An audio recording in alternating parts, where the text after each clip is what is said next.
Nice to meet you, Ken. It's great to Nice visit to with see you. It's great to visit with you. Looking forward to this. Same. This is Ken Ebert. He is my grandpa, a financial advisor that worked for nearly 40 years, a coach when you were younger, correct? I taught and coached for about 10 years. Oh, you taught? What did you teach? There's some people that said I never taught anything, but I taught math and then coached basketball. Oh, very interesting. So he is also a math teacher and coach. Let's get right into it, shall we?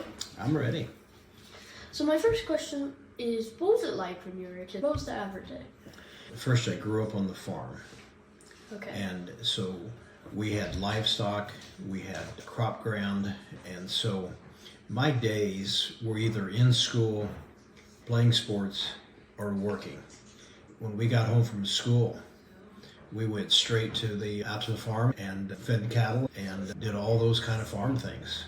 My typical day was school, sports practice, and then work on the farm. We did take Sundays off. We went to church on Sundays, but other than that, we spent a lot of time out there on the farm. So it sounds like you worked pretty hard most weekdays and Saturdays. We started at a young age. We were probably on the tractor when we were 10, 11 years wow. old and doing all those kinds of things. We were working with the cattle even younger than that. Then we had sheep that we raised too. I think it taught me a work ethic, to work hard and get stuff done. So would you say that work ethic has shaped your life to what it is? Yeah, it had a big part of shaping my life. When I taught school, and the school was out during the summer, the very next day, I was working someplace. Oh, wow. And then I worked right up till the last day of break, and the very next day, I was at school. And I officiated a lot of games while I was teaching and coaching and starting my winery business. Yeah. We obviously know that your younger self, your 14-year-old self, for example, was working pretty hard. Is there anything that you would tell that version of yourself specifically? If you right now could go back and tell your 14-year-old self something, what would it be? That's a great question. And I've thought about it a little bit. I would say that the thing that I wish I would have done better was worked on developing relationships with other students and teachers and parents of the kids that we went to school with, and really worked hard on those relationships in such a way that I was really helping other people accomplish what it is they wanted to do, which means you have to listen to them and talk with them and learn what's important to them so that you can help them get that done. That'd be the big thing. The second thing was I had a little bit of an ego back then, and because I was a good athlete and did things, and we were a small school, it was that kind of went hand in hand. But the thing that I wish I would have done is really ask for help when I needed help and help me get better at the things that I was doing and what I like to do. Develop relationships, ask for help, because people can help you. And going back to you when you were 14, were there any teachers that influenced you or gave you any knowledge that really stuck with you? I think I had a couple of teachers that really influenced me, not from the teacher standpoint, but more from the coach standpoint. Coaches, somehow we just connected well, and they probably influenced my life as much as anybody. Okay. Time, your friends, let's say you do, would there ever be a chance that you got off of the farm and had free time? Or? Again, the world is different today, but when we had free time after a ball game, when we had some time and it wasn't too late, we did what's called driving Maine. We would get in our car and there'd be 10 or 12 other cars, and all we would do for the next half hour or hour is drive up and down Main Street. And you at the end of each one, it was only like 5 blocks long, but we did that over and over again. Now, when I had time, I probably spent more time at shooting basketballs than anything else. If I was at home and had a half an hour, I went outside and shot basketballs. Sometimes I had to sweep the snow off the ground, and it wasn't concrete, it was dirt that the grass was worn off because I shot so much out there. Wow, that's impressive. So those would be the two things that probably I did that way. In a driving meeting, that obviously sounds a little bit funny. And did you guys just drive up? Did you just drive up and down, or did you? Yeah, just got in the car and went about 5 blocks to one end of the main street, small town now. Yeah. Did a U-turn and drove the other end. Did a U-turn and drove back and just continued that circle. Every once in a while there was a small park out in the country about 2 miles. Every once in a while let's go out to the park.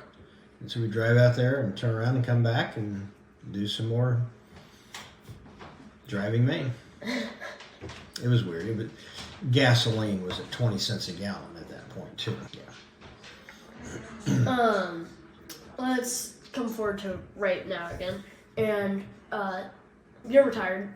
So what do you do in your free time now? Now that we've heard a little bit of what you did back then. Okay.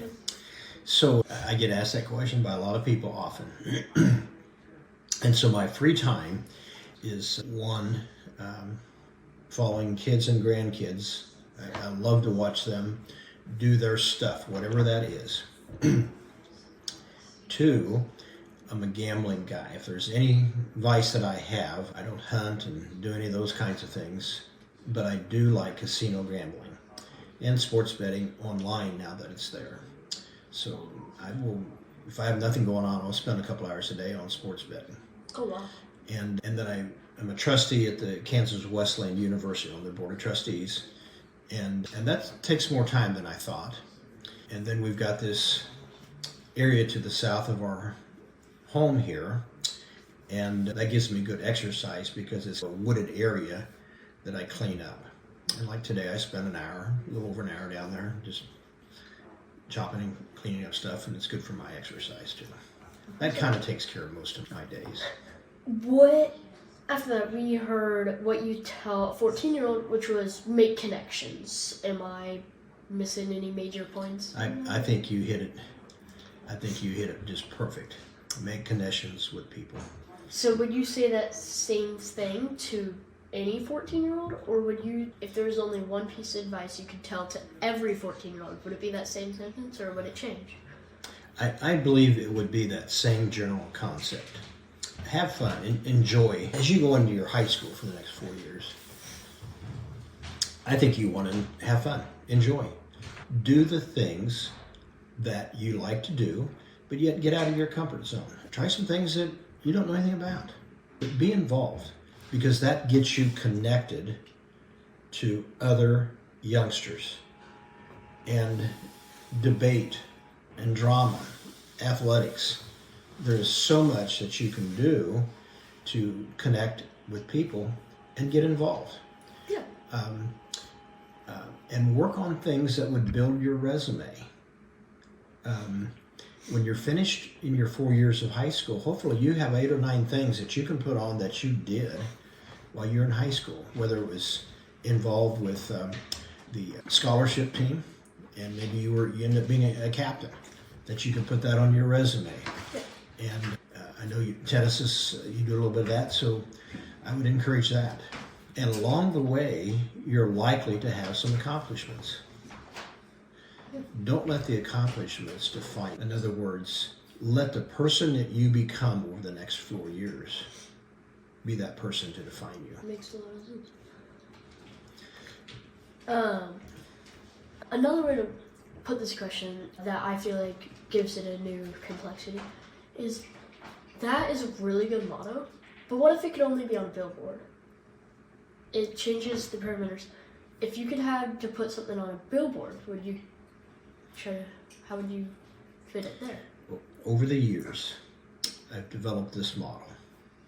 Have fun, get better every day, and then make a difference. That would be my billboard. And I put that on hundreds of notes and messages and those kinds of things. Have fun, get better every day, and make a difference. And by having fun, laugh often. Enjoy what you do. Enjoy the ride. And I didn't do that as much when I was in high school as I probably should have. I was so competitive that I didn't take time to laugh. Get better at every day. I hope that you get a job over the next 4 years and you learn what a hour's worth of work, what that actually buys you. If you work for $10 an hour and you work 1 hour, that buys you maybe a good McDonald's meal, and you learn the value of that dollar. But learn stuff, and then help people succeed. Help listen to people, find out what they want to do, and help them succeed. That'd be my best. Have fun, get better every day, and make a difference. That makes a lot of sense. And one last thing. Is there anything in your life that you wish you had done differently? Maybe gone to different school for college, if go play a different sport, or is there anything that you would change? Nothing that specific.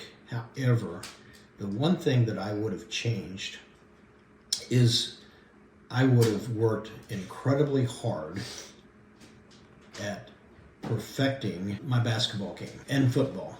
I would have very hard at understanding people. Work hard to become very good.